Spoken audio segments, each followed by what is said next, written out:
Welcome back to the BookEnds YouTube channel. We've read all the comments. We know people are dying to know what we've been reading, us and our little book talk influence over here. So we have a couple It's a a couple very of little our one. recent reads from early 2025, what we've been reading, discussing in-house, loving, and what we're recommending. So Yep.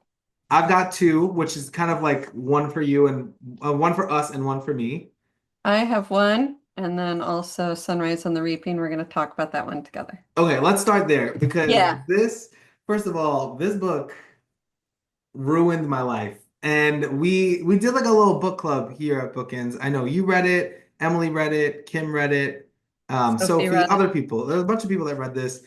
If you are a Hunger Games fan, you must pick it up, but go into it prepared for everything to be changed. It was I mean, I have to really give her props. It took a long time for this book to happen. I mean, since the last Hunger Games book, it's absolutely worth it. I think a lot of times you get a book that's so far down the line and attached to a series that it's really hard for an author to bring that same story and energy, especially when it's within a world that the reader already knows so well. yeah.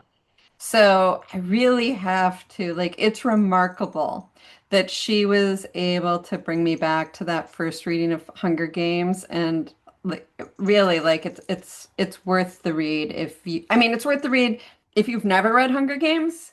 It's worth the read. I don't think you have to read Hunger Games.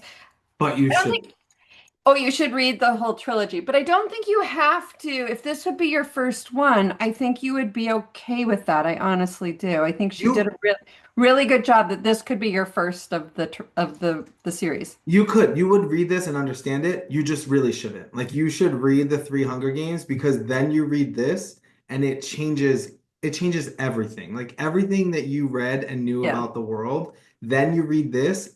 I also think it's really powerful. Like I don't want to give away spoilers, but like No. there's everything that you know from the Hunger Games, and then you read this and you realize how much of what you know was actually manipulated. So like I think it's really worth reading the first three and then reading this just for I like almost I almost maximum. wished when I was reading this that I had reread the first three because I it did because I'm crazy.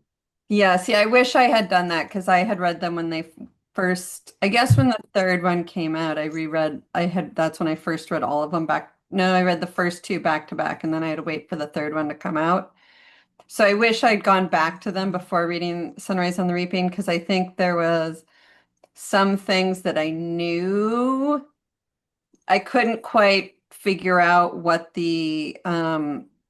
it was hearkening back to, but I Yeah. knew it was. But Yeah. I think it would have been even more powerful had I done that. Yeah, exactly. It was just a masterclass. And there's another one, Ballad of Songbird and Snakes, which came out a few years ago, like told from Snow's perspective.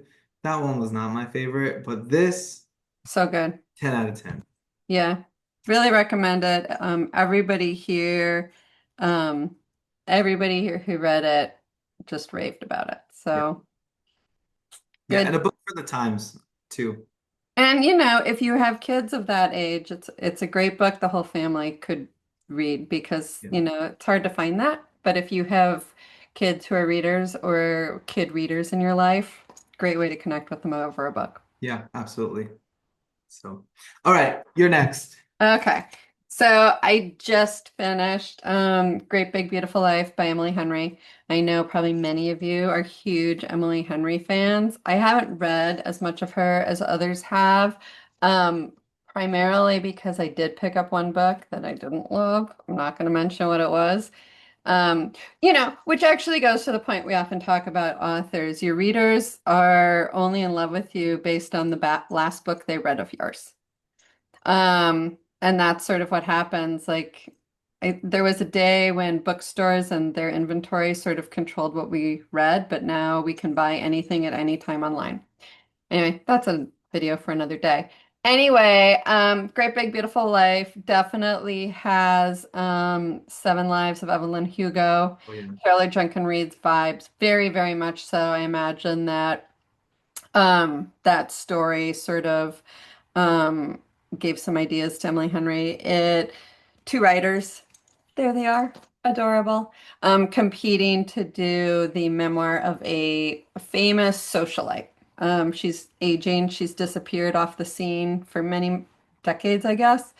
And they're competing to write her biography. Now, I think that if you are a very traditional romance reader, and you are looking for that, there is a great romance in this, but this is much bigger than a romance. This is, like I said, it has that Evelyn Hugo vibe.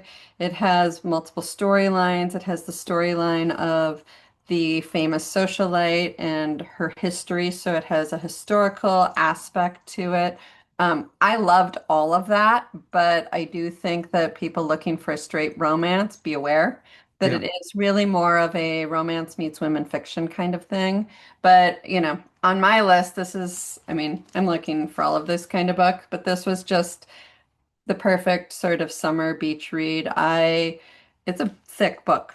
That's what I was gonna say too. I think that like where it felt most different from a regular like genre rom-com was the pacing. Yeah.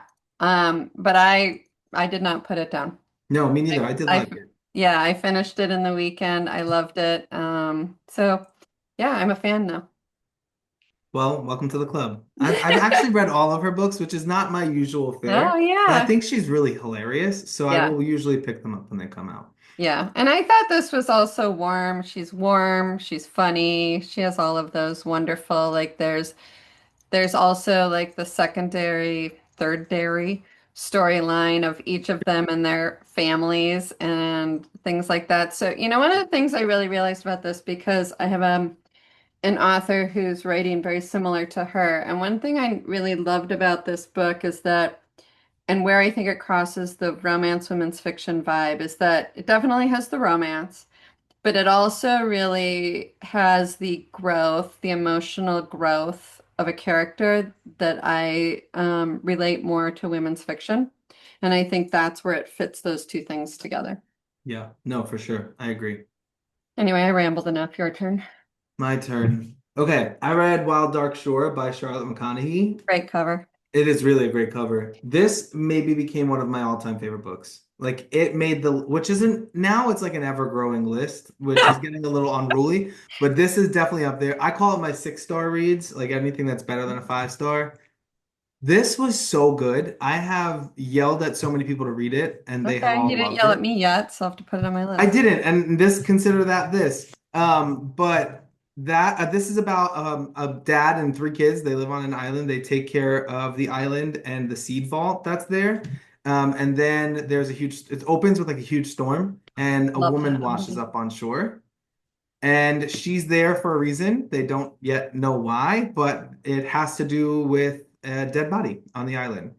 And there's like a ton in here about grief, a ton about climate change and what we are doing to the world and animals and but it is so well done. Like the writing style is incredible. It's multi-POV. It jumps back and forth from the kids to the dad to the woman. And you're kind of racing to find out what happened to this dead body. And then I'm gonna leave it there because I almost just spoiled a lot. I love Um, it. I love it, me a big storm book. Give me a yeah, it natural was disaster so book good. every single time. Yeah, for sure. It definitely leans a little more towards literary than commercial, but the pacing was very commercial. I couldn't put it down. It took me like 20 pages, be like, all right, where are we going? And then I read it in almost one sitting. So 2 Awesome. sittings. Clearly, we're looking for books that we can read in a sitting. Yeah. It has an Emily St. John Mandel vibe to the writing. It reminded me a lot of my client Jessica Bryant Clagman, who writes really beautiful climate fiction too. But I just cracked myself in the head with that. But it was so good. I highly recommend it. Definitely a huge MSWL for me, but also one of my most recent favorites. Love it. Yeah. So that's what we've been reading. I've kind of had a rough year for reading otherwise. I've not really had stuff that I've loved besides these two. So if you have recommendations, put them in the comments for us. I will always take a good recommendation. We want to hear what you're reading. Let us know. And don't forget to like and subscribe. And we promise more of these.